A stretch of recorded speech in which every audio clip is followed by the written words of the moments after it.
10절까지 교독하겠습니다. 유다서 1절. 예수 그리스도의 종이요 야고보의 형제인 유다는 부르심을 받은 자 곧 하나님 아버지 안에서 사랑을 얻고 예수 그리스도를 위하여 지키심을 받은 자들에게 편지하노라.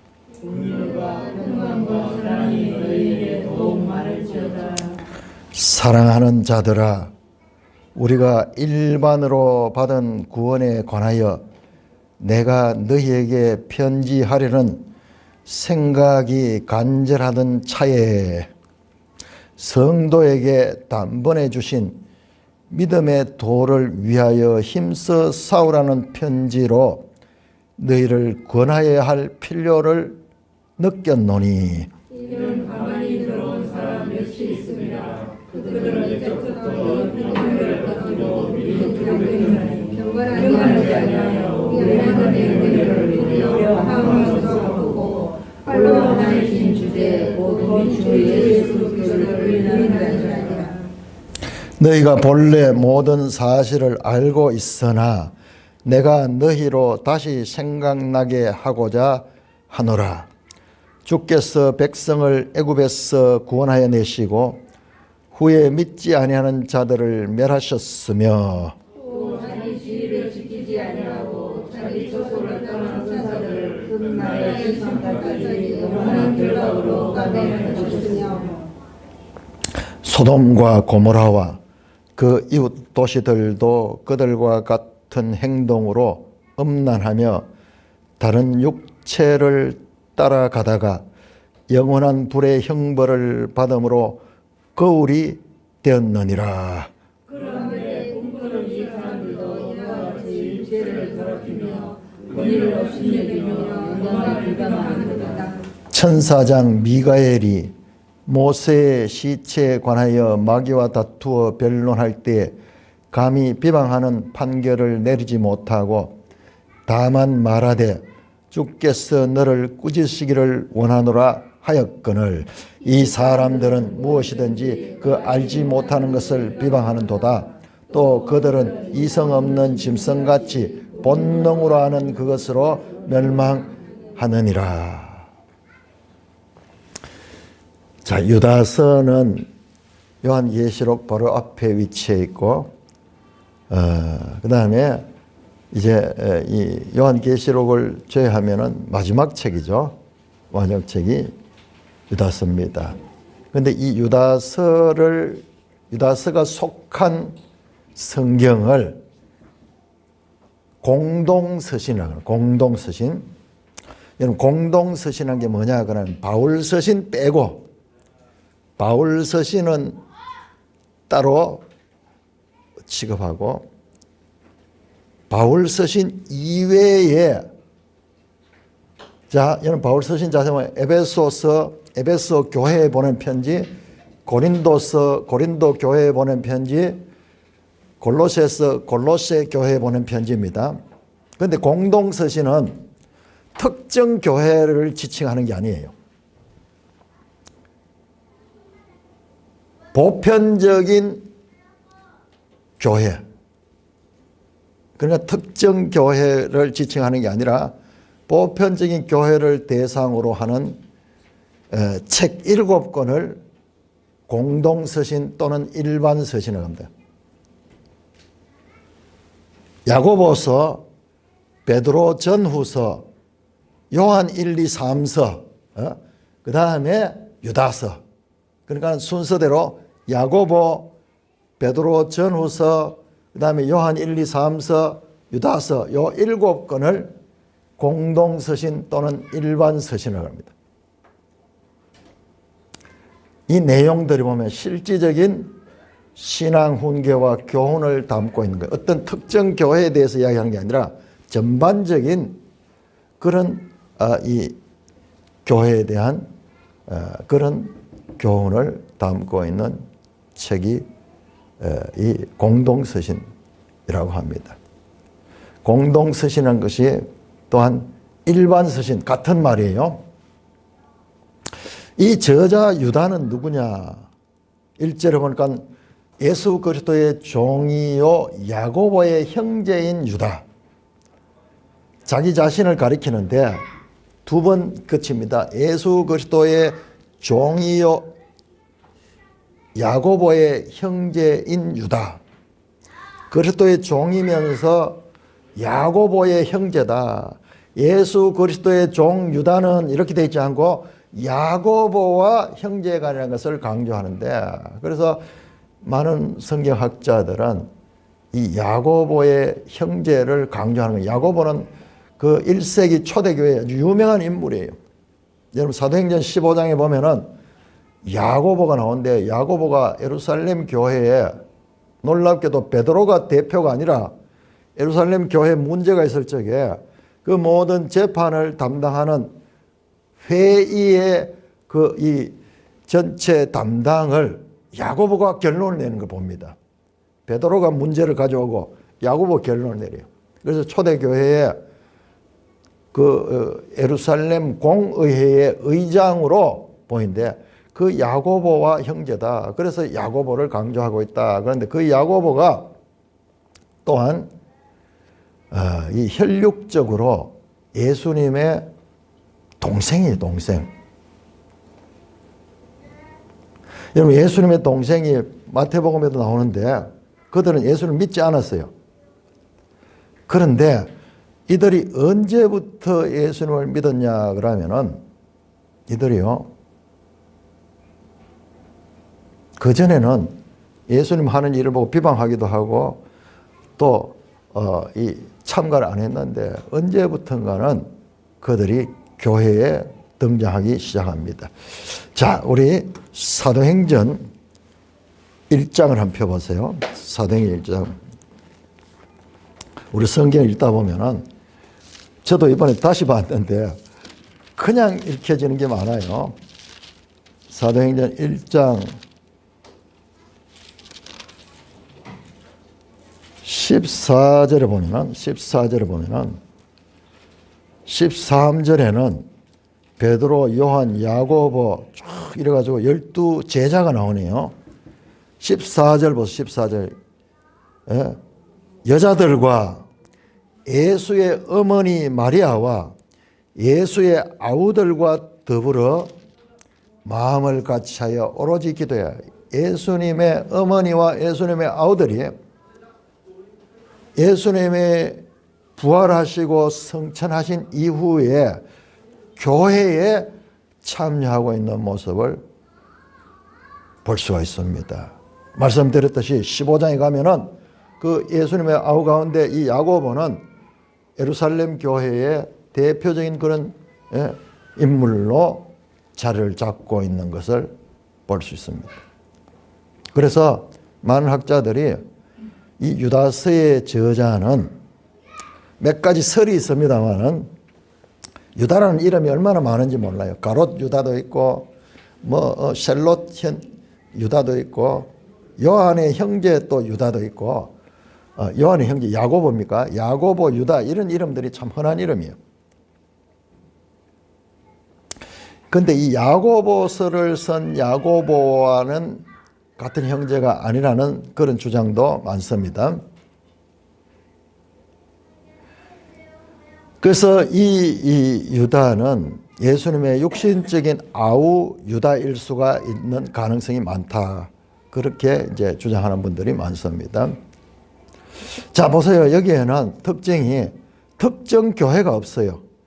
부르심을 받은 야고보는 고린도에 있는 성도들에게 편지하노니, 골로새에 있는 형제들에게 편지하노니, 데살로니가에 있는 형제들에게 편지하노니 하는 대상이 없어요. 대상이 일반. 누구냐? 이 편지를 쓰는 사람은 유다고, 그 다음에 수신자, 편지를 받는 사람은 부르심을 받은 자, 곧 하나님 아버지 안에서 사랑을 얻고 예수 그리스도를 위하여 지키심을 받은 자들에게 편지하노라. 되게 포괄적이죠. 예수님의 부름을 얻고 그 다음에 사랑을 받고 그 다음에 지키심을 받은 자. 이게 교회를, 이 편지를 쓰는 수신자들을 하나님 아버지 안에 사랑을 얻고 예수 그리스도를 위하여 지키심을 받은 자들에게 편지한다. 먼저 부르심을 받은 자, 부르심을 받은 자. 성도들은요, 성도들은 하나님의 부르심을 받은 자들입니다. 여러분, 우리 이 산돌교회가 15년 전에 세워져 가지고 우리 각자가 어떻게 만나 가지고 아마 내가 우리 산돌교회 지체들하고 처음 만나게 됐던 게 거기 평강교회 특강을 하러 가서 그렇게 알게 됐을 거예요. 그 뒤에도 한두 번 더 갔는 것 같아요. 그렇지만은 우리들이 만나서 우리들이 교회를 세우자 했는 것 같지만은 사실상 그 모든 것은 하나님께서 불러주시고 하나님께서 그런 마음을 주셔서 그렇게 된 것이라고 성경적으로 해석하면은 우리가 한 것이 아니고 하나님께서 불러주셔서 그렇게 됐다. 이게 단어가요. 부르심을 받은 자. 완전 수동태예요. 수동태. 부르심을 받은 자. 사랑을 얻은 자. 지키심을 받은 자. 전부 수동태로 돼요. 수동태로. 내가 했는 게 아니라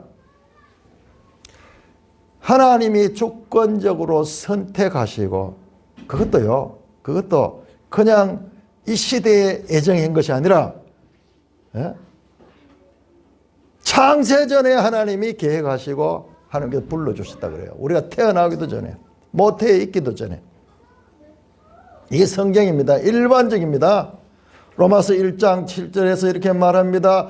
로마에서 하나님의 사랑을 받고 성도로 부르심을 받은 모든 자에게, 사도 바울이 로마서를 쓰면서 부르심을 받은 모든 자가 교회다. 고린도전서 1장 24절도 이렇게 말합니다. 오직 부르심을 받은 자에게는 유대인이나 헬라이나 그리스도는 하나님의 능력이 하나님이다. 야, 유대인 헬라인은 완전히 구약에서는 구별됐거든요. 여러분 보세요. 느헤미야서 어떻게 합니까? 철저하게 유대인, 순수 유대인들을 세우는 일에 몰두했는데 신약에 들어오면 그게 깨져버려요. 유대인이나 이방인은 상관없어. 단지 하나님의 부르심을 받은 자들, 그들이 교회예요. 자, 우리 한번 찾아봅시다. 에베소 1장을 한번 에베소 1장. 에베소서 1장을 한번 찾아봅시다.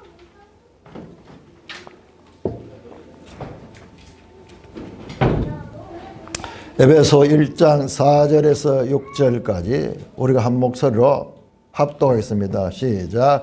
곧 창세전에 그리스도 안에서 우리를 택하사 우리로 사랑 안에서 그 앞에 거룩하고 흠이 없게 하시려고 그 기쁘신 뜻대로 우리를 예정하사 예수 그리스도로 말미암아 자기의 아들들이 되게 하셨으니 이는 그가 사랑하시는 자 안에서 우리에게 거저 주시는 바 그 은혜의 영광을 찬송하게 하려는 것이라. 이거 전부 보세요. 하나님께서 창세전에 그리스도 안에서 우리를 택해서, 아니 창세전에 예수 그리스도가 아직 이 땅에 오시기도 전인데 아니에요. 삼위일체 하나님으로서 그리스도 그 안에서 우리를 택하는 거예요.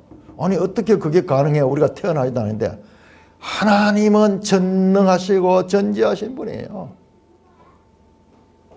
그래서 우리가 받은 구원은요, 구원은 모든 것이 하나님의 은혜로 된 것이에요. 이게 기독교 신앙의 완전 핵심 중에 핵심이에요. 여러분 보세요. 다른 종교들을 보세요. 전부 사람이 중심, 사람. 내가 노력하고 내가 돌을 닦고 내가 올라가서 어떻게든 신과 내가 하나가 되지 않아. 네 눈이 밝아 하나님처럼 되리라. 그게 바로 세상의 종교의 본질입니다. 그런데 성경은 그 사상을 마귀 뱀의 소리라고 분명하게 말합니다. 그 이해실 사모가 설교를 하는데 얼마나 큰 힘이 되냐. 이걸 설명하려고 하면 복잡한데요. 딱 요약하면 그거예요. 이 세상 모든 종교는 네가 하나님이 될 수 있다. 네가 눈이 밝아지고 네가 깨달으면, 네가 각성하면은, 네가 깨달음에, 큰 깨달음에 이르면 네가 하나님처럼 된다. 그 마귀의 소리야. 그런데 성경 보세요. 창세전에 그리스도 안에서, 그 다음에 5절에도 그 기쁘신 뜻대로 우리를 예정하시고 자기 아들들이 되게 하셨다. 하나님이 되게 하셨어요. 믿음도, 그러니까는 내가 믿지만 그 믿음조차도 하나님의 은혜로 되었다는 것이 우리는 이해가 안 되잖아요. 이게 하나님의 말씀이에요. 하나님의 구원입니다. 그래서 철저하게 구원은 하나님께 속한 것입니다. 그렇기 때문에 한 번 구원받은 자는 그 구원이 흔들리지 않고 반드시 구원을 받는다. 이것이 기독교 신앙의 핵심 교리예요. 무엇과 같으냐? 만약 구원이 내 노력에 달려있다 그러면요, 이것이 상당히 불안해요. 내가 때로는 은혜를 잊고 기쁨에 있어가지고 하나님과 깊이 동행하지만은 때로는 완전히 세상적으로 가서 하나님을 잊어버리고 살 때가 많거든요. 그래, 그 구원은 늘 불안한 구원이에요. 마치 아기가 아버지의 손을 잡고 가다가 좀 돌뿌리에 걸리기나 이러면 손을 놔버리잖아요. 그런데 기독교 구원은 그렇지 않아요. 아기가 아버지의 손을 잡는 것이 아니라 아버지가 아기의 손을 잡고 있는 거예요. 그러니까는 그 아버지 때문에 든든한 거예요.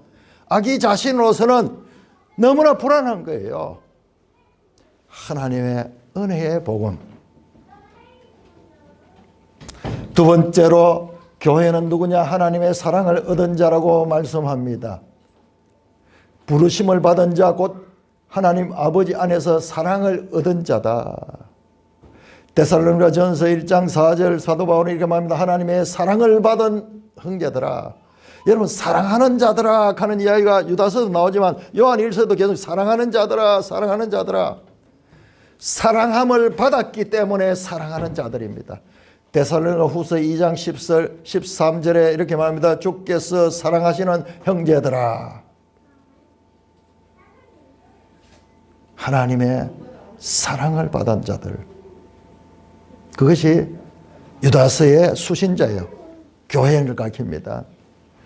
그 다음에 뿐만 아니라 그들은 예수 그리스도께 지키심을 입은 자다. 그리스도를 위하여 지키심을 받은 자, 이렇게 되어 있는데, 여러분, 이 번역이 이게 좀 잘못되어 있어요. 예수 그리스도께서 지켜주시는 이들. 세 번역에는 그렇다. 예수 그리스도께서 지키심. 예수 그리스도의 지키심을 받는 자들이. 예수 그리스도를 위하여 지킴을 받는 자가 아니고, 요게 이 세 번역에는 보면은 예수 그리스도께서 지켜주시는 이들. 좀 읽다가 보면 좀 매끄럽지 않잖아요, 뜻이.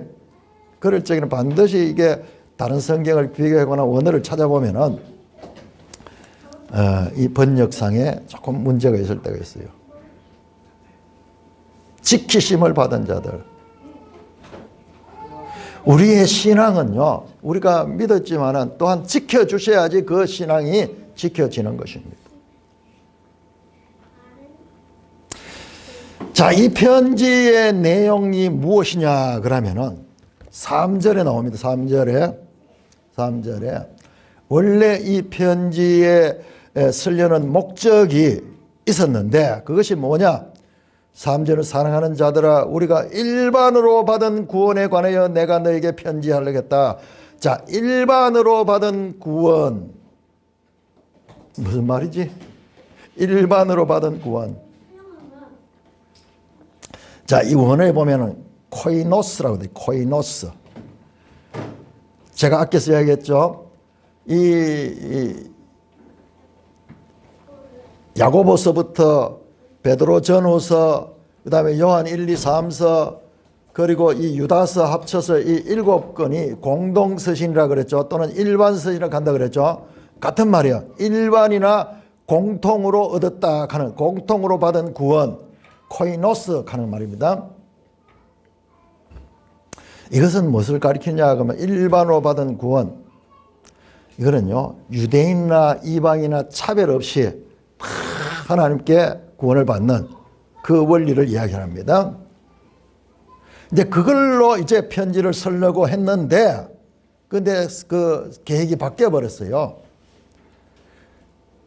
단번에 주신 믿음, 성도에게 단번에 주신 믿음의 도를 위하여 힘써 싸우라는 편지로 너희를 권하여야 할 필요를 느꼈다. 원래 일반으로 받은 구원에 관하여 편지를 쓰려고 했다가 뭔가 문제가 있는 거예요. 그게 뭐냐? 4절에 보면 이는 왜 편지의 주제를 일반으로 얻은 구원이 아니라 단번에 주신 믿음의 도를 위하여 힘써 싸우라는 편지로 주제를 바꾸게 됐는가? 그 이유가 4절에 보면 이는 가만히 들어온 사람 맺이 있음이라. 교회 안에 이 가만히 들어온 사람이 있다는 것입니다. 자, 그 가만히 들어온 사람이 누군가를 말씀드리기 전에, 자, 일반으로 받은 구원과 단번에 주신 믿음의 도의 차이가 뭐냐?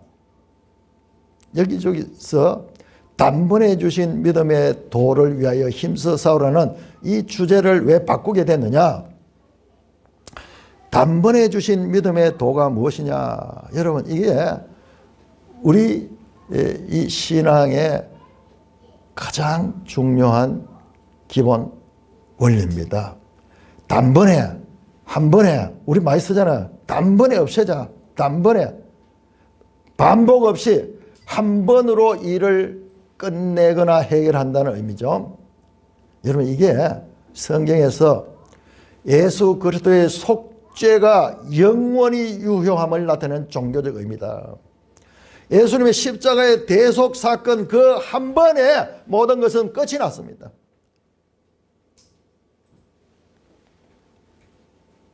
다시 반복할 필요가 없어요. 이것이 얼마나 중요한 기독교의 핵심 사상이냐?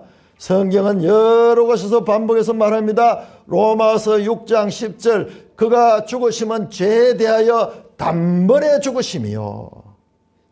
히브리서 2장 27절 이는 그가 단번에 자기를 드려 이뤘습니다. 다시는 제사 드릴 필요 없는 거예요. 왜냐 하면 예수님께서 단번에 자신을 희생제사로 드렸기 때문에 반복해서 그 제사 드림을 필요가 없다는 거예요. 구약과의 차이입니다. 히브리서 9장 12절도 말씀합니다. 염소와 송아지의 피로 하지 아니하고 오직 자기 피로 영원한 속죄를 이루사 단번에 성소에 들어가셨다. 9장 26절 이제 자기를 단번에 제물로 드려 죄를 없이 하시려고 단번에 제물로 들어서 죄를 사했다. 히브리서 9장 28절 그리스도도 많은 사람의 죄를 담당하시려고 단번에 들이신 바 되었다. 히브리서 10장 2절도 섬기는 자들이 단번에 정결하겠다. 그러므로 우리가 믿을 적에요. 구원도 우리가 받을 때 단번에 의롭다함을 정결하게 됩니다. 10장 10절 히브리서 그리스도의 몸을 단번에 들이심으로 말미암아 우리가 거룩함을 얻었다. 오직 그리스도의 단회적인 구원 사역을 성도들에게 가르칠 필요, 그 가르침을 가르칠 필요가 있었다는 거예요. 그 이유가 무엇이냐? 이는 4절에 보니까는 나오죠. 가만히 들어온 사람이 맺이 있다. 가만히 들어온 사람이 누구냐? 갈라디아 2장 4절 한번 찾아보세요. 갈라디아 2장 4절.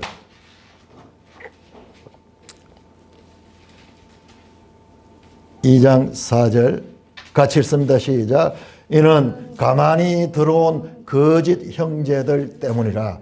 그들이 가만히 들어온 것은 그리스도 예수 안에서 우리가 가진 자유를 엿보고 우리를 종으로 삼고자 함이로되. 이 하나님의 은혜로 말미암아 구원 얻은 것을, 그것을 무시하고 다시 종으로, 은혜를 받지 못하고 해방되지 못한 자들로 삼고자 하는 자들이 누구냐? 가만히 들어온 거짓 형제들입니다. 자, 베드로후서 2장도 한번 찾았어요. 베드로후서 2장 1절. 제가 이번에 유다서를 공부하다 보니까는 베드로후서와 유다서가 밀접하게 닮았어요. 거의 같은 내용이 겹쳐집니다. 베드로후서 2장 1절. 2장 1절. 같이 읽습니다. 시작. 그러나 백성 가운데 또한 거짓 선지자들이 일어났느니 이와 같이 너희 중에도 거짓 선생들이 있으리라. 그들은 멸망하게 할 이단을 가만히 끌어들여 자기들을 사신 주를 부인하고 임박한 멸망을 취하는 자들아. 자, 가만히 들어온 자는 거짓 교사들, 거짓 교사들. 여러분, 초대교회 거짓 교사들이 계속 그 교회 안에서 세력을 가지려고 노력을 했습니다. 자, 그러니까 우리가요, 왜 오늘날 교회에 이렇게 이단들이 이렇게 많나? 그거는 성경을 모르는 이야기예요. 원래 많아야 돼요. 원래 많아야 돼. 그래서 바른 교훈을 가진 교회, 그 교회가 되기 위해서는요, 힘써 노력해야 돼요. 힘써 노력한다. 그냥 교회 안에 있다고 되는 게 아닙니다. 3절에 보면 단번에 주신 믿음의 도를 위하여 힘써 싸우라는 편지를 해야 된다. 힘써 싸워서 얻는 거지, 교회 안에 가만히 있다고 해가지고 되는 거지. 가만히 있으면 어떻게 되냐, 이 거짓 교사들의 사상으로 다 따라가게 되는 거예요. 제가 지난번에 신약성경 바울 서신을 할 때 많이 이야기했지만 핵심 주제가요, 바른 교훈과 다른 교훈이에요. 자, 고린도후서 11장 한번 찾아보세요. 고린도후서 11장.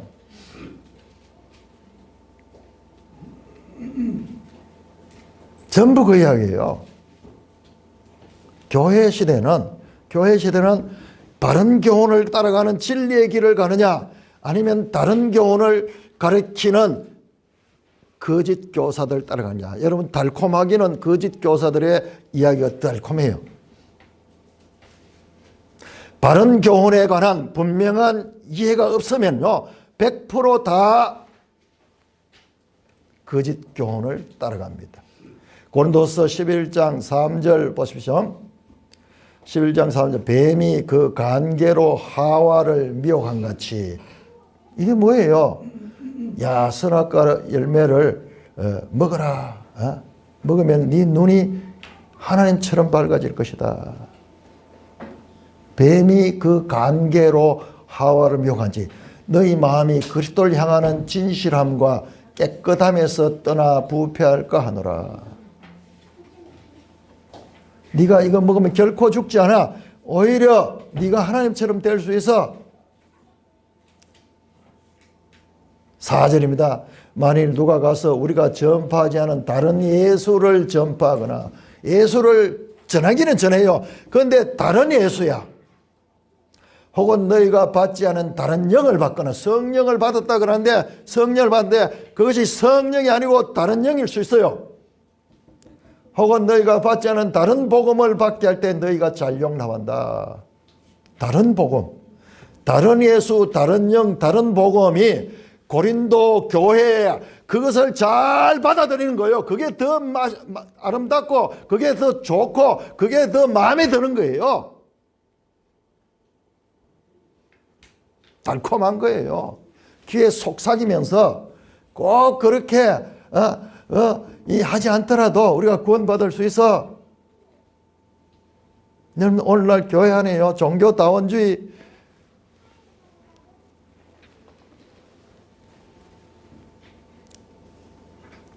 추구하는 그런 교단들이요, 많이 있습니다. 심지어는 우리 보수적인 합동적 교회 안에도 우리 교회가 내세우는 길은 분명하지만은, 그러나 그 안에 개개인으로 보면요, 이런 정체성이 없이 다른 예수, 다른 복음, 다른 영을 추구한다고.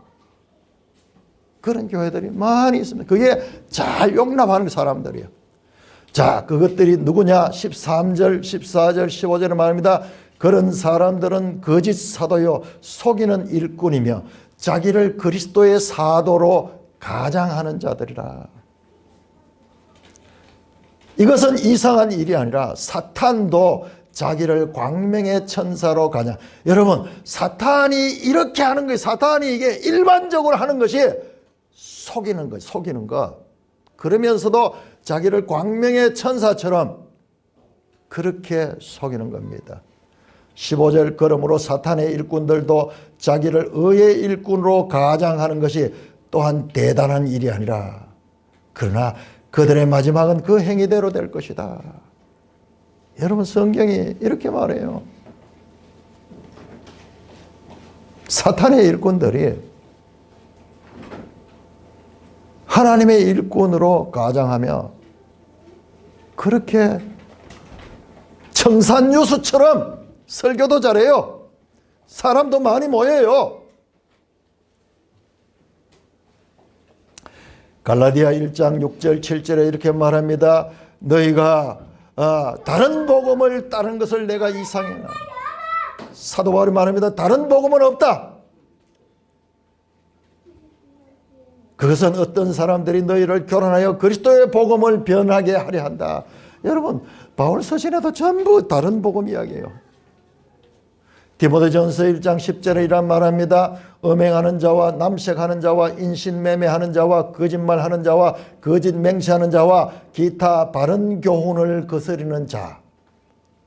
이게 이단들이에요.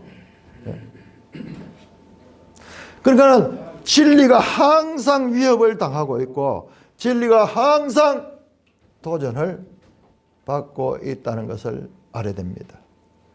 여러분, 바울 서신이, 마지막 바울 서신이 디모데후서입니다. 자, 디모데후서 4장을 한번 찾아보세요. 디모데후서, 이 바울의 마지막 서신이 디모데후서입니다. 그 마지막에, 바울이 마지막 중에 마지막에 쓴 말씀이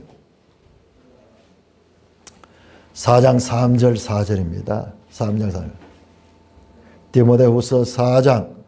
디모데후서 4장 3절 4절. 때가 이르니 사람이 바른 교훈을 받지 아니하며 귀가 가려워서 자기의 사욕을 따를 서성을 많이 두고 또 그 길을 진리에서 돌이켜 허탄한 이야기를 따르라.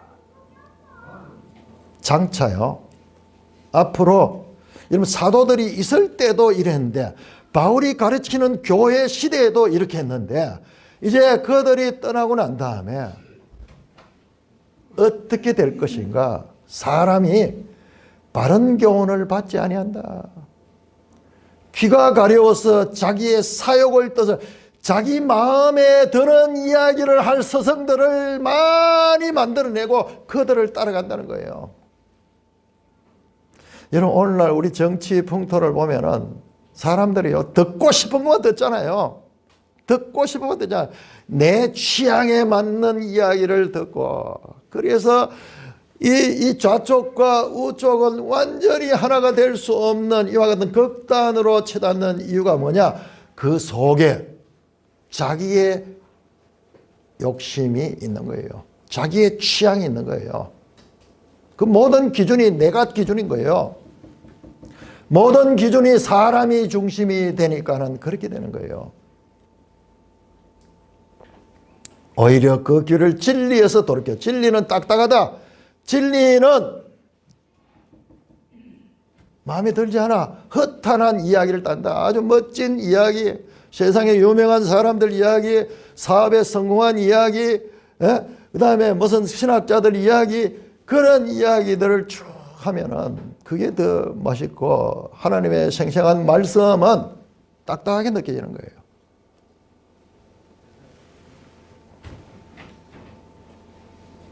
바른 교훈과 다른 교훈에 관한 가르침이 갈라디아서, 디모데전후서, 그 다음에 디도서 여러 곳에 나옵니다. 자, 유다서 다시 돌아가 봅니다.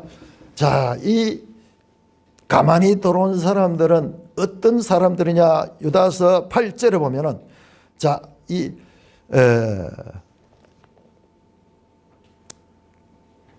유다서 내용이요, 4절에서 19절까지가 이 거짓 교사들에 관한 이야기예요.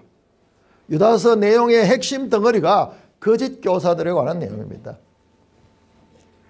자, 8절에 보니까 이 거짓 교사들 앞에 나왔던 그 사람들입니다. 그는 누구냐? 꿈꾸는 사람들이다. 꿈꾸는 사람들.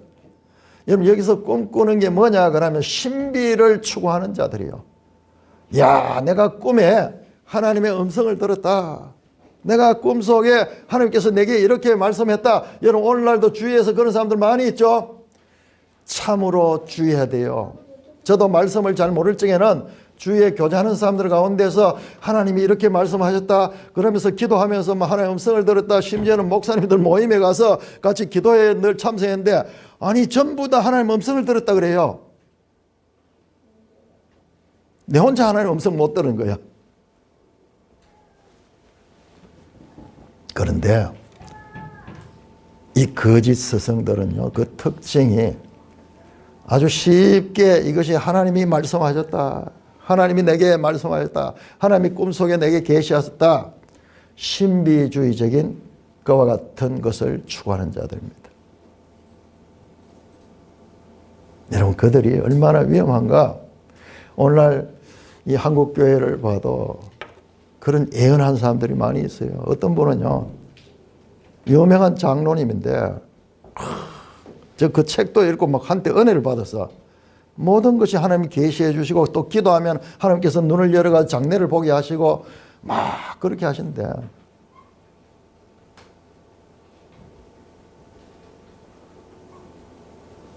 그런데 나이가 좀 더 경험이 쌓이고 더 들고 그분의 말씀을 자세히 들어보니까는 이게 참으로 위험한, 그분이 사회적인 지위가 높고 이러니까는 많은 사람들이 그것만 봐도 은혜가 되는 거예요. 자, 여러분, 데살로니가 후서 2장을 한번 찾아보시기 바랍니다. 데살로니가 후서 2장.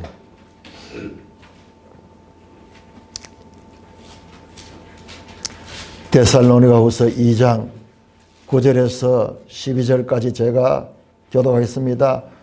악한 자의 나타남은 사탄의 활동을 따라 모든 능력과 표적과 거짓 기적을 통해서 나타납니다. 여러분, 구별해야 됩니다. 복음서에는 또는 사도행전까지에는 많은 기적이 나왔어요. 그러나 여러분, 서신서를 보면은 그때 이제 교회가 생겨나고 교회가 이제 자리를 잡고 이때부터는 기적 이야기가 없습니다. 오히려 기적 이야기는 뭐냐? 거짓 기적으로 나타납니다. 예수님께서 이 땅에 오셔서 예수님이 기적을 행하는 것은 예수님이 바로 하나님의 아들이심을 증거하는 능력이고 그게 표적이에요.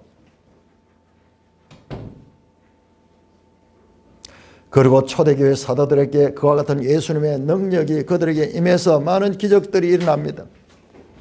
그러나 그 이후에 서신서에서는 그런 이야기가 없어요.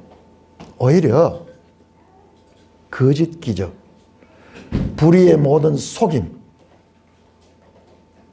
10절입니다. 불의의 모든 속임으로 멸망하는 자들에게 있으니 이는 그들이 진리의 사랑을 받지 않고 구원을 받지 않고, 진리의 사랑, 진리 하나님 말씀이 하나님 말씀보다도 자신의 생각과 그와 같은 신비를 추구하다 보면은 자기도 모르는 거예요. 거기 빠져들어가는 거예요. 무서운 이야기가 뒤에 나옵니다. 11절. 이러므로 하나님이 미혹의 역사를 그들에게 벌사 거짓 것을 믿게, 하나님이 그걸 내버려 두면요, 계속 거짓 것을 따라가지고 계속 미혹된 상태로 성장하는 거예요. 결과적으로 어떻게 했냐? 12절. 진리를 믿지 않고 불의를 좋아하는 모든 자로 하여금 심판을 받게 하려 하심이라.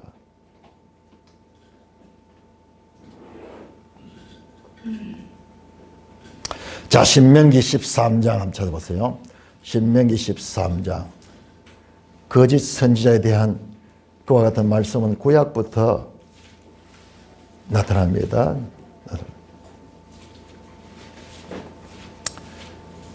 신명기 13장, 제가 시간이 없어서 잠깐 시간에, 너희 중에 선지자나 꿈꾸는 자가 일어나서 이적과 기사를 네게 보이고, 이적과 기사를 가지고 그렇게 네게 보이는 거짓 선지자를 말합니다. 자, 에레미야 23장을 한번 찾아봐요. 에레미야 23장.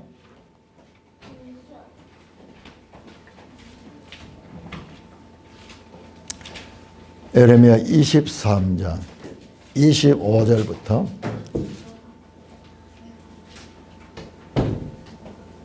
23장 25절 같이 읽습니다. 시작. 내 이름으로 거짓을 예언하는 선지자들의 말에 내가 꿈을 꾸었다 말하는 것을 내가 들었노라. 계속 꿈속에 계시. 성경에 꿈에 관한 이야기 많이 나오잖아요. 그것은 특별한 일인데 이것을 보편화시켜 가지고 내가 꿈에서 하나님의 음성을 들었다. 26절부터 보세요. 거짓을 예언하는 선지자들이 언제까지 이 마음을 품겠냐. 그들은 그 마음에 강교한 것을 예언한다. 자, 그들의 꿈에 나오는 예언들은 그 마음속에 강교한 거짓이 만들어내는 거예요. 27절 그들이 서로 꿈꾼 것을 말하나 그 생각인즉 자기 생각이야. 그들의 조상들이 바알로 말미암아 내 이름을 잊어버린 같이 내 백성으로 내 이름을 잊게 하려 함이로다. 여호와의 말씀이니라. 꿈을 꾼 선지자는 꿈을 말할 것이요 내 말을 받은 자는 성실함으로 내 말을 말할 것이라. 여러분 보세요. 꿈꾼 그 꿈과 하나님의 말씀을 대조하며 그 다음에 겨가 어찌 알곡과 같겠냐. 겨는 누구냐? 꿈꾼 자들이고 알곡은 누구냐? 내 말이 하나님 말씀. 하나님 말씀을 대신하는 자신의 꿈. 그걸 우리는 신령하다고 이야기하면서 따라다니는 경우가 많죠.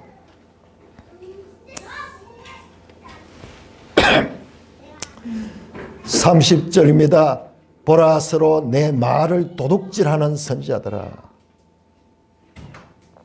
32절 여호와의 말씀이니라. 보라 거짓 꿈을 예언하여 이르며 거짓과 헛된 자만으로 내 백성을 미혹하는 자를 내가 치리라. 여러분 교회 안에는요 이 거짓 선지자들, 거짓 예언한 자들이 많이 있습니다. 그런데 이 사람들을 백성들이 좋아하고 따라가는 거예요. 그러니까 그들이 계속 그렇게 하는 책도 쓰고 간증 집회도 하고 여기저기 초청도 받고 그래서 계속 멈출 수 없도록 그 일을 하도록 교회가 방조하는 것입니다. 여러분 책도 제대로 된 책 출판하면요 팔리지 않습니다. 그러나 이런 조금 이런 신비적인 거 섞어가지고 이렇게 하면은 베스트셀러가 돼요. 출판사도 보면은 그런 것만 잘해서 출판하는 출판사 있어요. 그 출판사는 돈을 많이 벌입니다. 사랑하는 형제 자매 여러분, 우리 교회가 제가 늦은 나이에 교회를 시작했잖아요. 50대 후반이었어요. 한 40대 이렇게 개척하는 분 봐도 40대까지는 괜찮은데 어떤 한 교수님, 영대 교수님이 있었는데 그분이 50대 초반에 교회를 개척해서 그래서 제가 그분이 안수받는데도 같이 가기도 하고 이랬는데 이분이 참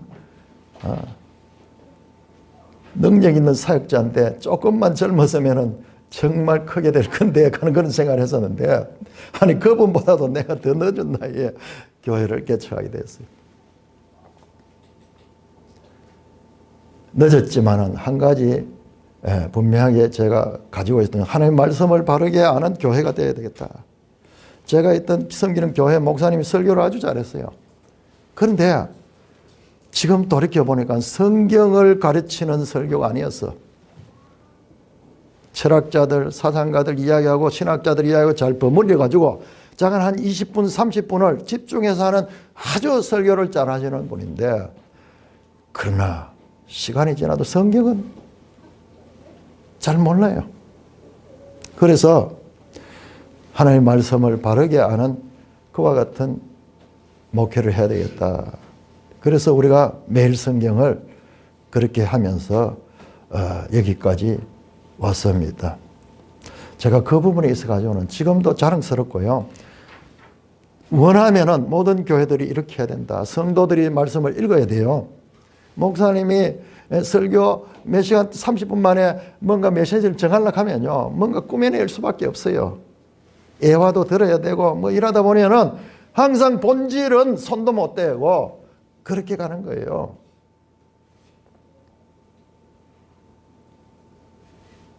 그래서 저 자신도 설교를 할 때 그 주간에 그 묵상했던 말씀을 가지고 하면은 아무래도 읽지 않는 본문보다는 읽어온 본문이 더 좋고, 저는 매일 그 본문을 새벽 시간에 설교를 1시간씩 했어요.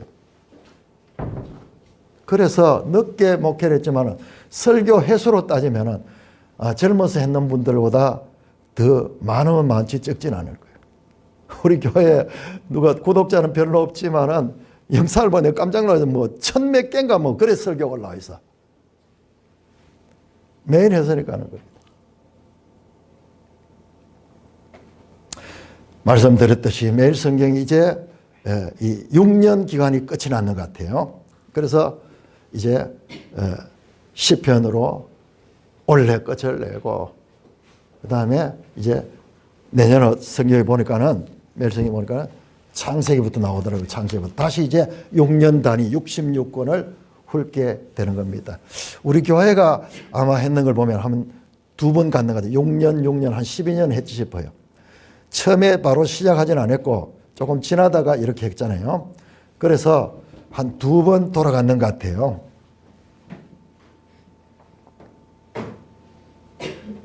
이 2번이라는 시간은요, 12년의 시간이에요. 참, 이건 흉내 낼 수도 없는 거예요. 정말 시간이 투자가 돼야 돼요.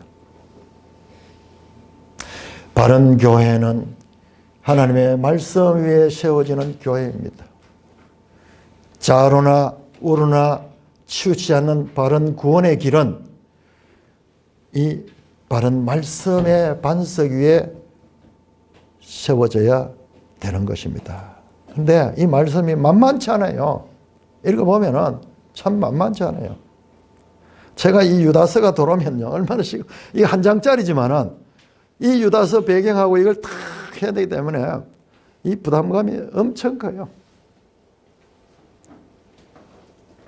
한 권 한 권씩 이렇게 모든 책들이 하나님의 구원의 역사에 아주 중요한 역할을 하는 책들입니다.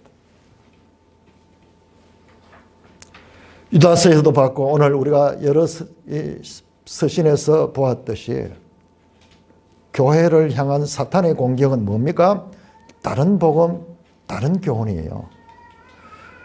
하나님의 말씀에다가 이 사람의 생각을 혼합시키는 거예요. 아까 그 이해실 자모가요, 딱 하는 게 모든 게 종교 통합이 종교 통합.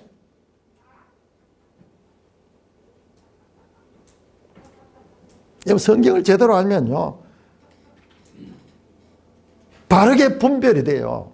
이분이 말을 안 해도요, 저는 이 사역을 미술을 하다가 이 천주교를 보고, 우리가 미술사를 배울 때 이게 전부 중세 미술을 기독교 미술하고 배웠는데, 그런데 성경을 깨닫고 우리가 학교 때 배웠던 중세 기독교 미술이라는 것을 들어보니까는 아니 정반대예요. 아니에요. 그럼 오늘 봤잖아요. 그 영상에 나오는 이게 내가 전문 분야야. 그게 전부 보니까는 온 세상의 신들과 다 연결되어 있는 거예요. 그러니까 저는 견디지 못하는 거예요. 그걸 보고. 그런데 우리 교회 목사님은 천주교하고 통합하려고 하고, 총교하고 친하고, 천주교 신부를 데려와가지고 설교도 하고, 천주교 유명한 사람 이야기도 막 설교 시간에 이야기를 하고. 근데 분명하잖아요. 우리 목사님들 가운데도 여기에 대해서 분명한 분들이 많이 있어요. 그러나 대체로 보면은 제가 봤을 때 한 60, 70% 이상은 그런 분별이 잘 없는 것 같아요. 여러분, WEA 세계대회가 있었고 작년에는 로잔 대회가 있었는데 이게 전부 이 내용의 배후에 천주교와의 연합이 있습니다. 연합이. 그래서 이 세계적인 행사라는 것이, 이것이 참으로 위험한 행사들입니다.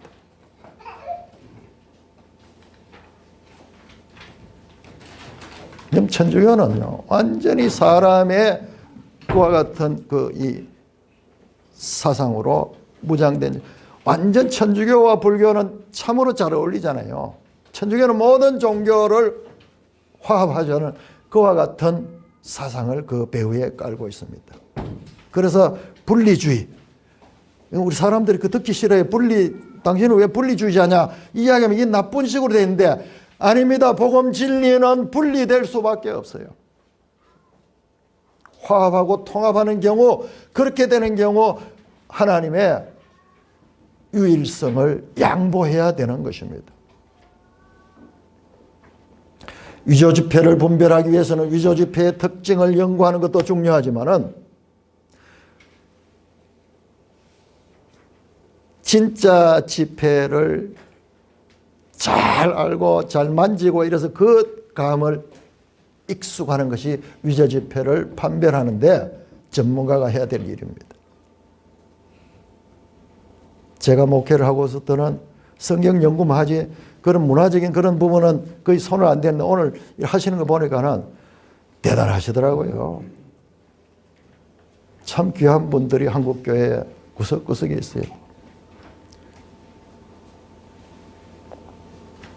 넘쳐나는 설교가 오늘날 영상을 통해서 유통이 되고 있고 신앙 서적들도 좋은 책들이라고 하면서 많이 나오고 있지만은 참으로 바른 교훈을 담고 있는 가르침은 홍수 시대에 마실 물이 없는 것처럼 한 것이 현실입니다. 거짓 복음, 거짓 교회가 사도들이 활동했던 초대교회도 그렇게 강력했다면 현대 교회는 훨씬 더 심하다는 것을 우리가 예상할 수 있습니다. 사람의 생각과 하나님의 생각은 하늘과 땅처럼 다릅니다. 하나님의 뜻이 무엇인가는 성경에 나타나 있습니다. 우리가 오는 2026년도 왕도가 따로 없어요. 성경 본문을 우리가 부지런히 금을 찾듯이 은을 찾듯이 읽으면서 이전보다는 다시 한 번 더 되었을 때 좀 더 이렇게 밝게 느껴지고 하나님의 뜻이 발견되는 그런 기쁨을 누리는 그와 같은 산돌교회 되시기를 주님의 이름으로 축원합니다. 오 하나님 아버지 은혜를 감사합니다. 이 교회를 통하여 하나님 여기까지 인도해 주시며 보정한 종들이 하나님 앞에 참으로 지난 15년 동안 말씀에서 말씀으로